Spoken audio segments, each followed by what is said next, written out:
Soccer surprises us in the most beautiful ways.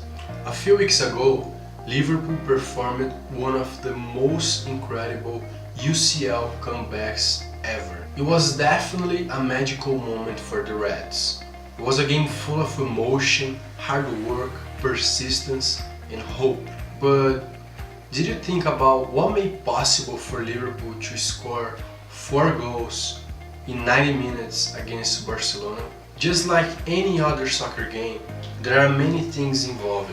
And for Liverpool to score that many goals in a short time over Barcelona, they had to have a great plan, a great physical preparation, a great support from the stands, heart, and mainly their mentality. Before the game, I posted a quote from Klopp in which he said, "As long as we have 11 players, we will try.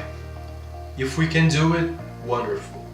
And if not, we will fail in the most beautiful way."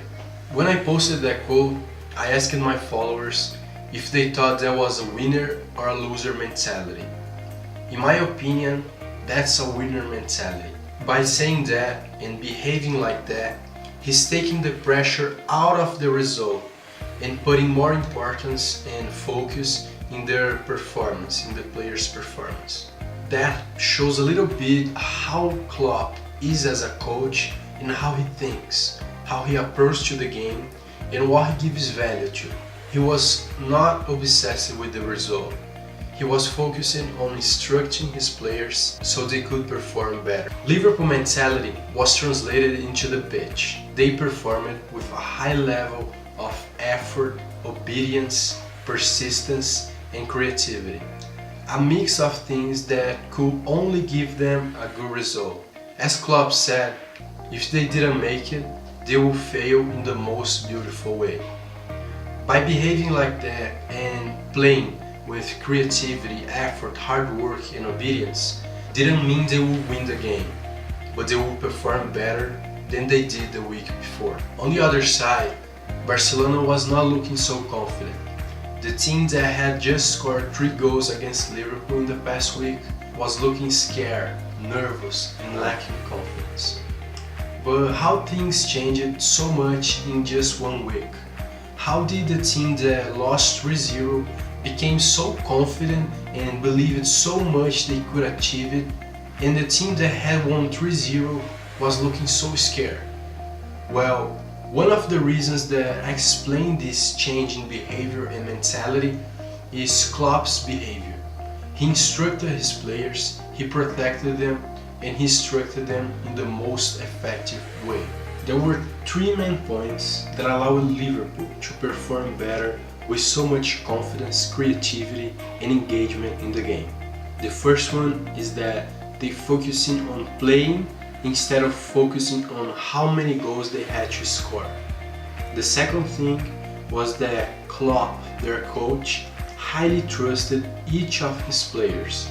And the last one, the third point, is the players trusted themselves and the plan they had to follow, also called as team cohesion. Now I'll explain point by point how Liverpool used them and how you can use those things to start playing better and engaging more in your game. The first topic, they focusing on their performance, on their game, instead of focusing on how many goals they had to score.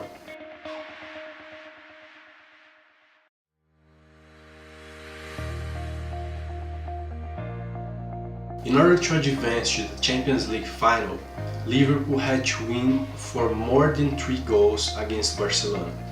And if instead of focusing in the game, in their tactic they had to follow, they focusing on how many goals they had to score, they will cause more pressure on themselves and they would feel nervous about the game. By focusing on their playing and trusting it will work, they were more engaged in the process and more engaged during the game.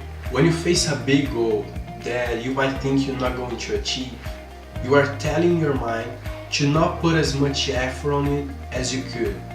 Because if you think that you are not achieving something, it's worthless to work for it because you're not getting anything. But when you have that big goal, you need to break it into small steps that you can reach, just like Klopp did with his players. Instead of telling his players they had to score more than 3 goals, he told them to score goal by goal, to tackle every ball, to make every pass. He allowed them to make their own decisions, and that creates a sense of goal achievement. Goal by goal, they build the overall result. They achieved the 4-0 step by step. The second point is he trusted and encouraged his players.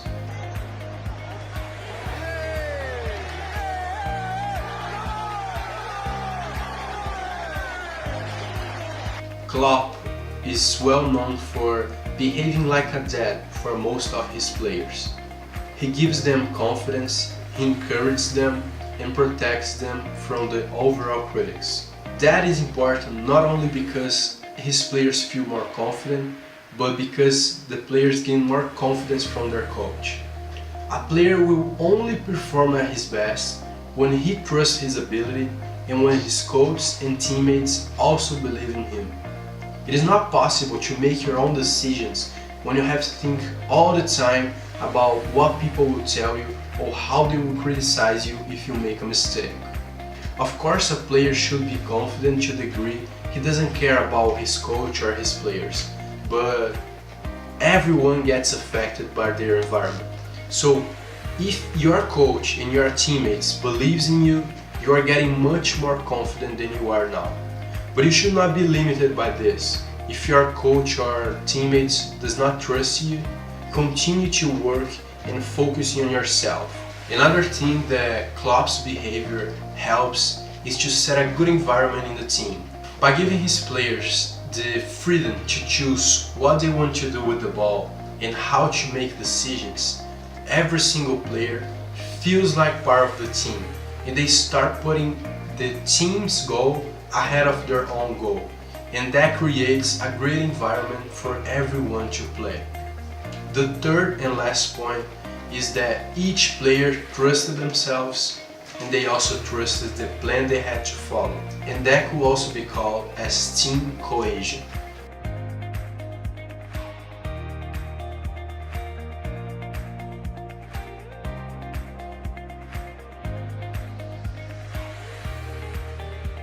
The players had a huge confidence in themselves, which was highly influenced by Klopp's behavior, as I just explained. In other words, Liverpool had a great leader. They also had a great environment, which helped them to feel more confident and for each player to trust themselves. In summary, that's a great team cohesion, which is defined as a dynamic process which is reflected in the tendency for a group to stick together and remain united in the pursuit of goals and objectives. In other words, the English team was committed to achieve the same goal, with each of its participants exercising a specific role for the good of the entire team. The players were satisfying their roles, they were willing to sacrifice themselves, they were willing to help others, and to achieve the same result at the end of the game. They were also clear about how important it was for them. They had specific process goals that was set by Klopp before the game. And lastly, they were highly believing they will make it. And they will make it means they would perform better, not they would get the next round spot. It seems that everything works out when you achieve team cohesion. It means that everything should work out when everyone is working towards the same goal. Well, it should, it not always does. If Liverpool didn't make it to the finals, they will fail, but they will fail in the most beautiful way, as Klopp said. And for you, team cohesion should apply as something you work towards, not something that you depend on. If you don't have team cohesion in your team, in your club, it doesn't mean you're not going to perform well. It doesn't mean you need it to perform better. What you can do is try to develop good relationships with your teammates. It means that you don't have to be friends with everyone, but you need to have at least communication with your teammates. And if you don't, do what you can do and keep working. That's it for today's video. So if you like this video, subscribe to the channel, share this with your friends, like the video, and don't miss the next video that should be posted in a few weeks. And I hope to see you soon.